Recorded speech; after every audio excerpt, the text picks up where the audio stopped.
তো আগের ভিডিওতে আমরা এক্সটেন্ড করার জন্য সবকিছু চলে আসছে। এখন কথা হচ্ছে যে সিঙ্গেল স্টুডেন্ট পেজে আমি যদি একটু ডিফারেন্ট করতে চাই একটা স্টুডেন্টের থেকে, সেটা কি আমি করতে পারবো না?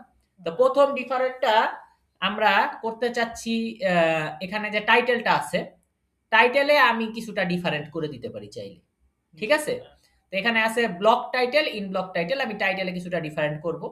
তাহলে আমি এখানে কি করলাম, আমি কার্লি ব্র্যাকেট ডবল পার্সেন্টেজ লিখলাম ব্লক টাইটেল। টাইটেলটা একটু চেঞ্জ করব, হ্যাঁ, অল্টা শিফট ডাউন এরো। তাহলে কি হচ্ছে, ইন ব্লক টাইটেল।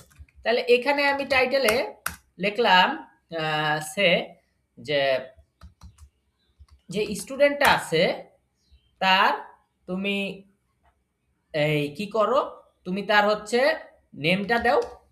ঠিক আছে? তো শুধু স্টুডেন্ট লিখলেও নেমটাই আসবে। নেমের পাশাপাশি তুমি কি করো, তার মার্কও দিয়ে দাও, ডট মার্ক। ঠিক আছে? তাহলে সে স্টুডেন্টের এখানে হলো মার্ক সহকারে দেখাবে। ঠিক আছে? টাইটেলে।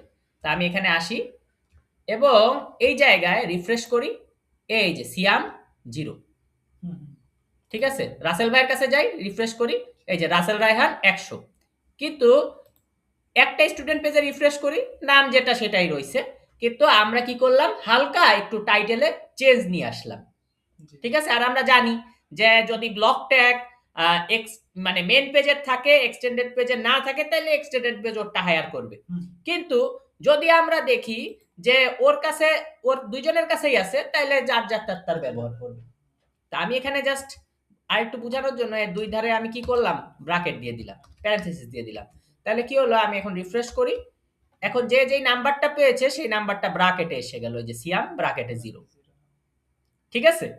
আবার রাসেল ভাই রিফ্রেশ করি, এই 100টা কি হয়ে গেল, ব্র্যাকেটে 100। ঠিক আছে? আমরা কি বুঝতে পারলাম? ওকে, পরের ভিডিওতে দেখা হচ্ছে।